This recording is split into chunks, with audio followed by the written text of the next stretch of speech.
Selamat datang kembali di channel Kris Narasi.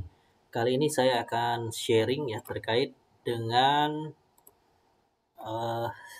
engine turbocharged refresh atau ganti turbocharge ya, sesuai dengan yang ada pada literatur ya, atau di impact program yang ada di sini. Nah, kita lihat di sini ya prosesnya ya, dari safety-nya ya harus diperhatikan ya. Oke, kita langsung aja ke yang pertama. Ya, pertama di sini kita untuk steering wheel ya kita sesuaikan ya.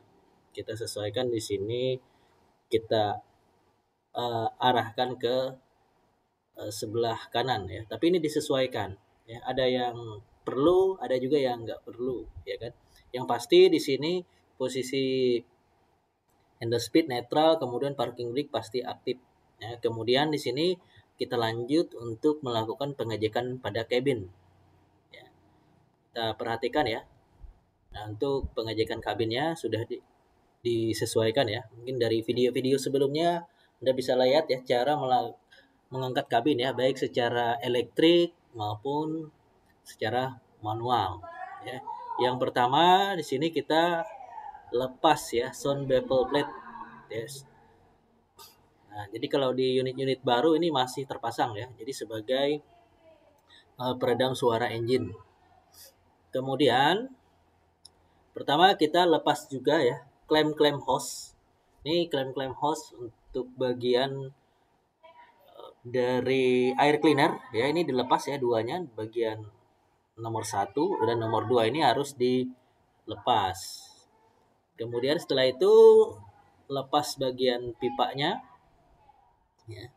Kemudian selanjutnya di sini kita lepas pipa ya pada bagian turbocharge. Ini ada bagian klem ya, buka klem A-nya ini. Di sini ini dilepas. Ya, kemudian lepas juga untuk bautnya ini. Ya. Lepas baut untuk bracket pada exhaust pressure sensor ya di sini. Di sini juga dilepas. Nah, ini dilepas juga. Kemudian di sini lepas juga ya untuk baut exhaust brake. Ya, untuk exhaust brake ini dilepas. Ya.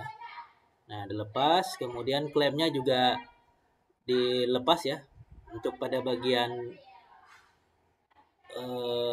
charge air pipe ya, charge air pipe atau pada bagian intake-nya ya. Kemudian di sini juga lepas juga ya, di sini ada baut bracketnya. Kemudian lanjut lepas lagi pada bagian screw atau baut ya. Kemudian ini lepas juga ya bagian hose untuk bagian hose ini ya, untuk bagian hose wastegate ya, hose wastegate. Kemudian di sini selanjutnya lepas bagian pipa bagian atas turbo. Ya, di sini seperti terlihat pada gambar ya bagian atasnya. Kemudian juga ya lepas bagian seal dan pipa pada bagian bawah turbo. Di sini ada bagian turbo ada 2 baut. Kemudian di sini ada 1 board. Ya. Kemudian selanjutnya ya, setelah ini sudah terlepas semua, nah baru lepas bagian turbo charge-nya atau turbo. Ya, setelah ini terlepas, dan ini lumayan berat ya, dan harus tetap hati-hati saat melakukan pengangkatan atau penurunan dari turbonya ini sendiri. Ya. Nah, selanjutnya ya untuk proses pemasangan ya tinggal kita pasang dengan menggunakan gasket yang baru ya. Ketika turbo ini diganti, ya wajib ya untuk gasketnya ini harus diganti dengan yang baru. Kemudian setelah diinstal, kemudian pasang kembali bautnya, dan di sini untuk torque-nya ya, torque-nya di sini ada 2 cara ya di sini. Kita lihat deh angkanya.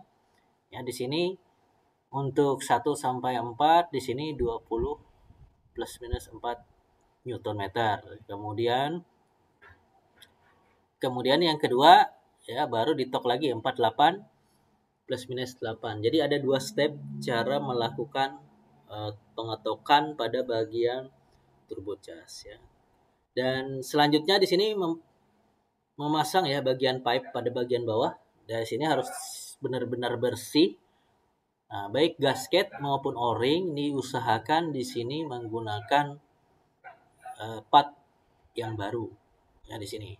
Nah, ini kalau di lapangan ini memang agak susah untuk melakukan proses pemasangannya. Ya, kemudian baru kita install pipe-nya. Ya.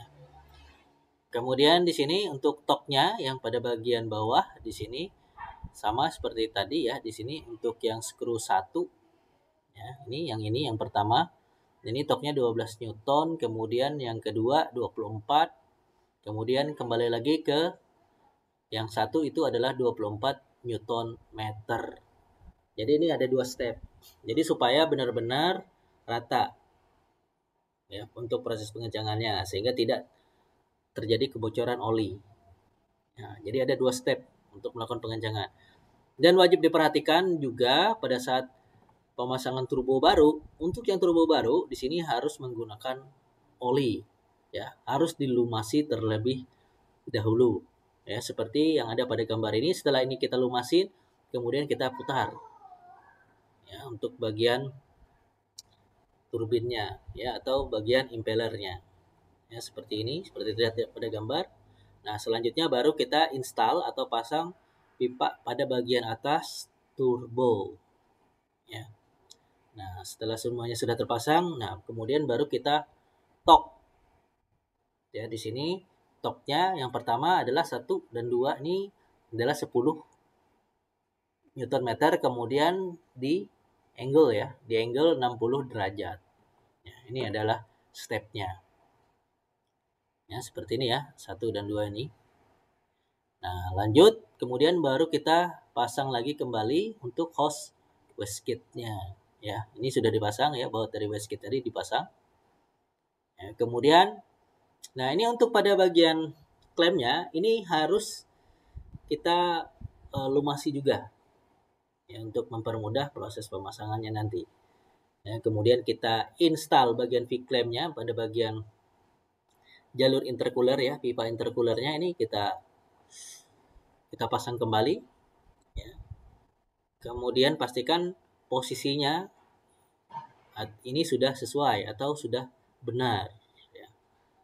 Kemudian di sini selanjutnya adalah install untuk yang engine brake-nya.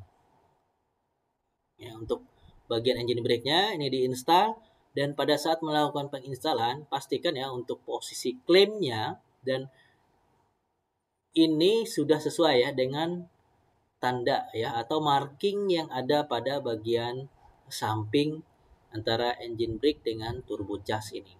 Ya, pastikan semuanya sesuai. Kemudian di sini toknya untuk V-clamp-nya adalah 12 plus minus 2 Newton meter. Install pipe ya, untuk pipe sensornya ini tadi ini diinstal kembali. Nah, kemudian selanjutnya nah kita pasang untuk exhaust brake clamp-nya. Ya. Exhaust brake-nya ini untuk bagian klaimnya. Ini pastikan juga ya sesuai arahnya, jangan sampai salah. Ya.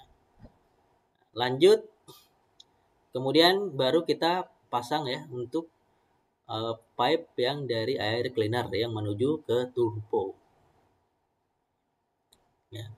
Nah, kemudian setelah semuanya selesai dan dipastikan tidak ada yang kurang, kemudian baru kita start engine. Ya, kita cek, kita running dulu. Setelah kita running, pastikan tidak ada kebocoran yang ada.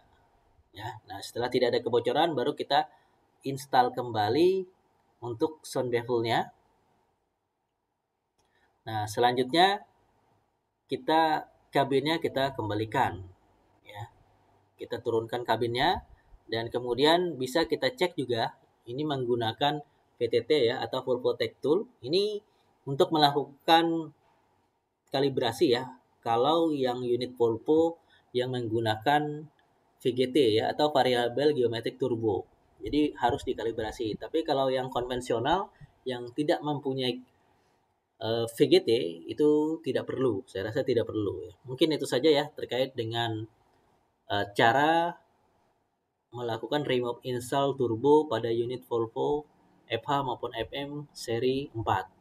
Terima kasih atas perhatiannya dan semoga bermanfaat.